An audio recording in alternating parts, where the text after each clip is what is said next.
मित्रांनो, ज्यावेळी तुम्ही तुमच्या शेताची मोजणी भूमी अभिलेख कार्यालयाकडून मागवत असता त्यावेळी तुम्ही स्वतः तिथं हजर राहणं फार गरजेचं आहे.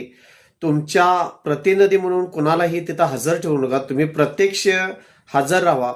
त्याचबरोबर जे मोजणी करणारे अधिकारी आहेत ते मोजणी करत असताना मूळ रेकॉर्ड जे आहे त्या मूळ रेकॉर्डप्रमाणे सर्वे नंबरचं दगड हे तुम्ही दाखवणं गरजेचं आहे. त्याचबरोबर जे सर्वे नंबरचे जुने मूळ रेकॉर्डचे दगड आहेत त्या खुणावरूनच सर्वेनी मोजणी ही केली गेली पाहिजे.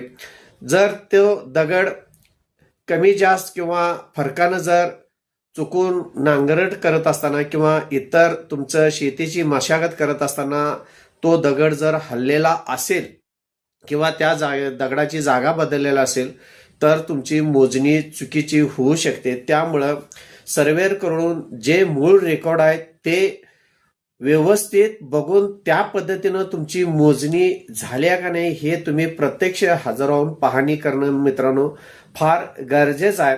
आणि मूळ रेकॉर्ड हे पडताळणी करून त्या पद्धतीनं प्लेन टेबलच्या आधारेच मोजणी केली जाते का नाही हे पाहणं गरजेचं आहे. अन्यथा तुमच्या मोजणीमध्ये कमी जास्त फरक पडू शकतो. धन्यवाद मित्र.